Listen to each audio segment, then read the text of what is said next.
গণ অধিকার পরিষদের সাথে বিএনপির বৈঠক অনুষ্ঠিত হয়েছে। মূলত লন্ডনে মাননীয় প্রধান উপদেষ্টা এবং জনাব তারেক রহমানের সাথে যে আলোচনা হয়েছিল নির্বাচন, গণহত্যার বিচার এবং রাষ্ট্র সংস্কার নিয়ে, সেই বিষয়গুলো আজকে বিএনপির পক্ষ থেকে আমাদেরকে ব্রিফ করা হয়েছে।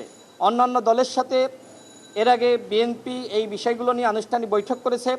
আজকে গণ অধিকার পরিষদের সাথে ঠিক তারই ধারাবাহিকতায় বৈঠক অনুষ্ঠিত হয়েছে।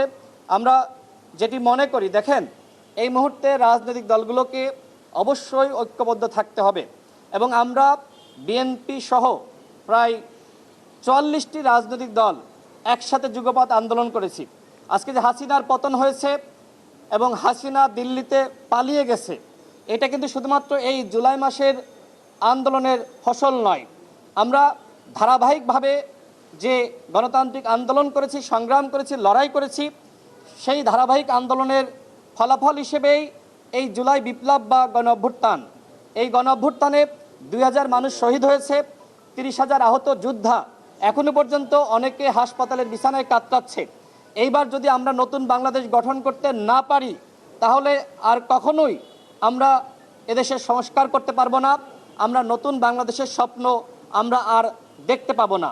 একই সাথে সাম্য, মানবিক মর্যাদা, সামাজিক সুবিচারের যে বাংলাদেশের গল্প আমরা শুনছি, সেই গল্পেরও কিন্তু বাস্তবায়ন হবে না। সুতরাং মহান আল্লাহ রাব্বুল আলামিন এইবার এদেশের জনগণের হাতে আমি মনে করি যে শেষ সুযোগ দিয়েছে যে নতুন রাষ্ট্র বিনির্মাণ করার।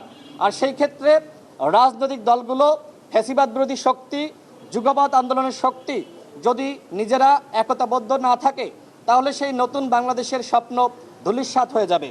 তারই অংশ হিসেবে মূলত আজকে বসা। বিএনপির সাথে আমরা ২২ সাল থেকে একসাথে যুগপৎ আন্দোলন করেছি। আমরা মনে করি হাসিনা পালিয়ে গেছে, কিন্তু হাসিনার ফ্যাসিবাদ এখনো পর্যন্ত পুরো বাংলাদেশে বিভিন্ন দপ্তরে, সেক্টরে রয়ে গেছে।